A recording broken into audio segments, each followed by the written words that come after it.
DMTV Info, votre chaîne d'information en temps réel. La politique, la santé, le sport, les faits de société, la musique, les rumeurs et bien plus encore. Vous découvrirez cela dans notre chaîne DMTV Info.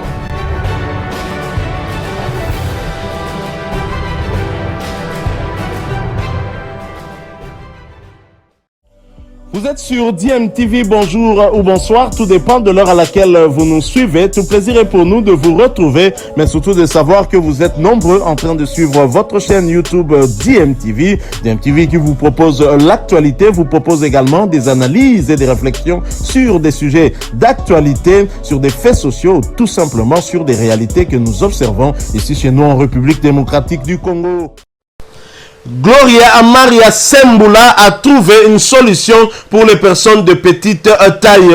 Gloria Maria Sembula sur le nanisme. Le handicap n'est pas le frein d'une vie. Le nanisme qui est une condition caractérisée par une taille inférieure à 20% de la taille moyenne de la population. Le nain, ou mieux la personne de petite taille, est différent d'un pygmée, précise Gloria Maria Sembula. Invitée de Radio Okapi, elle avait parlé du quotidien des personnes de petite taille. Ce n'est pas facile. L'intégration sociale, trouver un bon conjoint, c'est un combat de titan, raconte-t-elle, tout en soulignant que le handicap n'est pas le frein d'une vie. Gloria Maria Sembula est actuellement licenciée en communication sociale de l'Institut facultaire des sciences de communication et de l'information IFASIC à Kinshasa et chef de division chargé des nouvelles technologies de l'information et de la communication au Conseil économique et social. On m'a recalé plusieurs fois pour trouver un emploi. Après plusieurs tentatives, j'ai été engagé. Je disais que malgré mon handicap, je ne le mettrai pas en évidence, mais je montrerai mes compétences, poursuit-elle. Suivons cette interview d'archives réalisée par Radio Okapi pour mieux comprendre tout ce qui tourne autour du nanisme. Nous nous retrouvons tout de suite après. Madame Gloria Maria Sembula, bonjour. Bonjour Monsieur Alain. Qu'est-ce que vous pouvez expliquer aux auditeurs et internautes en ce qui concerne le nanisme? Le nanisme, en bref, c'est une condition caractérisée par une taille inférieure à plus de 20% de la taille moyenne de la population. Nous sommes quasi différents de peuples autochtones appelés les pygmées et nous célébrons non pas seulement la journée du nanisme, et aussi la journée de la parole, la journée de la vérité et dire tout ce que les personnes de petite taille ont enduré pendant tout ce temps. Est-ce que vous pouvez nous décrire le quotidien d'une personne de petite taille?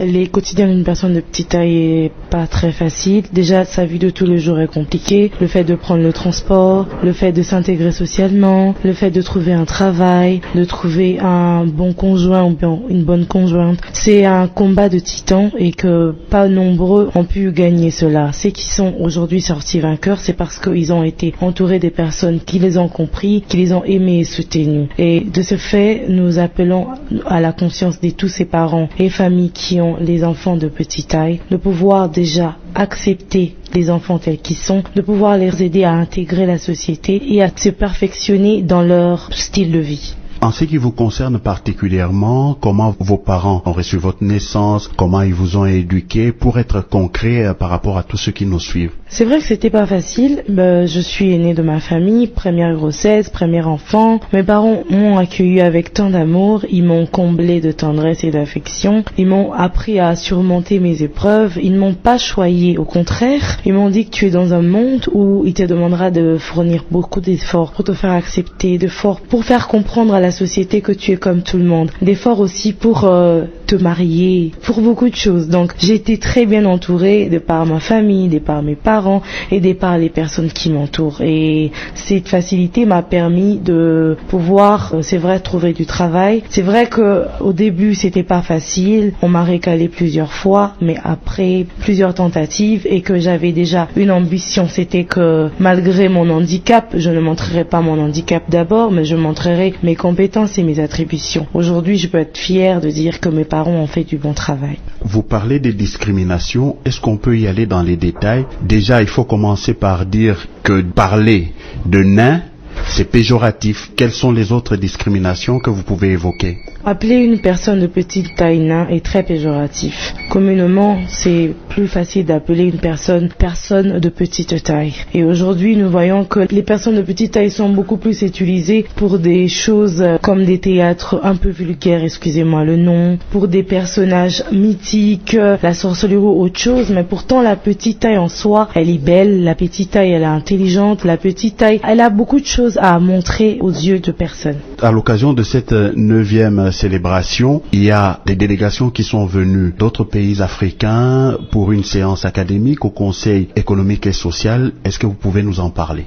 Oui, à cette occasion, nous avons invité la délégation camerounaise, sénégalaise qui sont venus nous soutenir dans notre combat parce que c'est bien quand on est ensemble. Quand on est ensemble, on sait se partager d'expériences et on sait trouver une solution. L'État congolais nous a promis beaucoup de choses pour les personnes avec handicap, mais nous aimerons que certaines lois puissent être modifiées pour que la personne de petite taille se retrouve. C'est pourquoi la délégation camerounaise et sénégalaise sont venus me prêter main forte pour dire que partout ailleurs, on célèbre déjà la journée internationale des personnes de petite taille. Et ici aussi, ça doit être une habitude et on doit intégrer certaines lois, certaines modifications pour que la RDC aussi soit comme les autres. Voire même adapter certaines infrastructures. Adapter pas seulement les infrastructures, aussi aller dans des écoles pour faire des campagnes, parler aux enfants, parler aux parents, faire une sensibilisation et faire comprendre au grand public que le handicap n'est pas le frein d'une vie. Le handicap, c'est juste un statut qu'on peut vivre avec. Nous sommes comme vous. Nous avons étudié, nous avons le droit de nous marier, nous avons le droit de travailler. Alors, s'il vous plaît, aimez-nous, soutenez-nous, arrêtez de discriminer la personne de petite taille. Parce que lorsque vous l'entourez de plein de ondes négatives, la personne de petite taille reste renfermée et ne sait pas donner le meilleur de lui. Madame Gloria Maria Sembula, merci.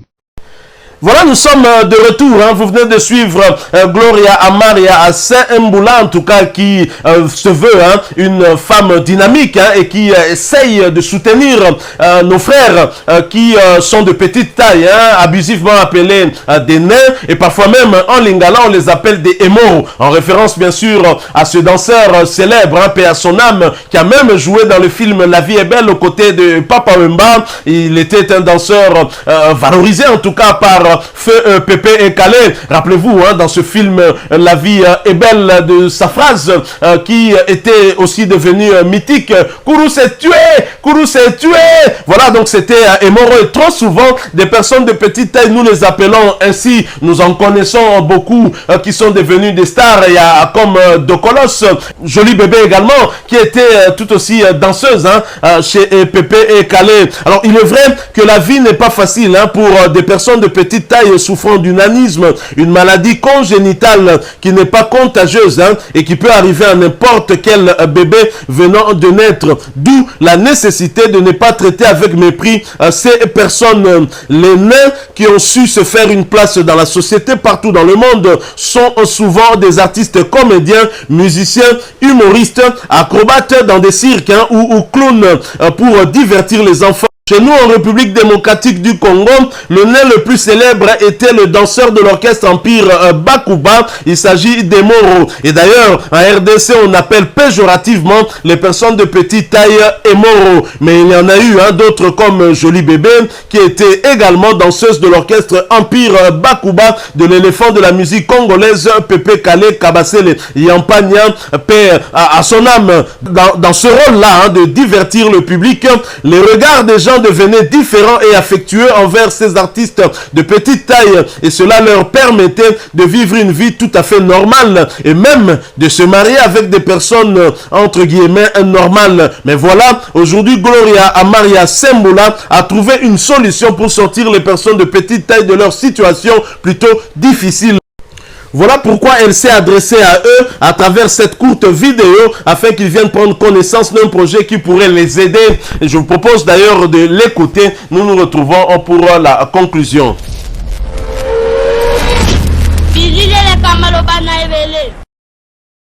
J'espère que vous allez bien. Moi ça va très bien, Dieu fait grâce. Je suis Madame Gloria Maria Sembula, coordonnatrice de la synergie de personnes de petite taille.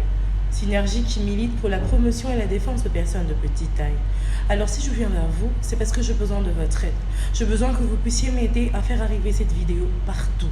S'il vous plaît, nous sommes à la recherche des personnes de petite taille pour un projet qui va beaucoup leur intéresser. Nous sommes la synergie des personnes de petite taille. Nous sommes joignables au 082 35 38 028.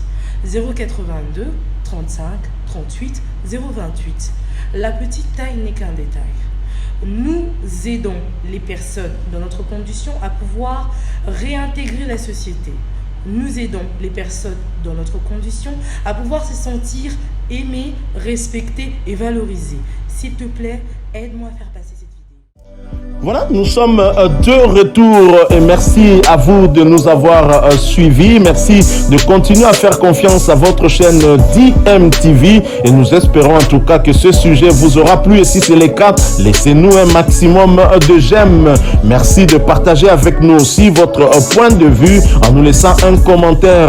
Abonnez-vous si vous êtes nouveau ou ancien et que vous ne vous êtes pas encore abonné. N'oubliez pas d'activer la petite cloche de notification en cliquant tout simplement sur celle que vous verrez apparaître dès que vous serez abonné parce qu'elle vous permettra de ne plus rien manquer des prochaines vidéos que nous vous proposerons. Encore une fois, merci à vous, avec espoir de vous retrouver très bientôt avec un autre sujet d'actualité. En attendant, portez-vous bien et DMTV vous dit au revoir.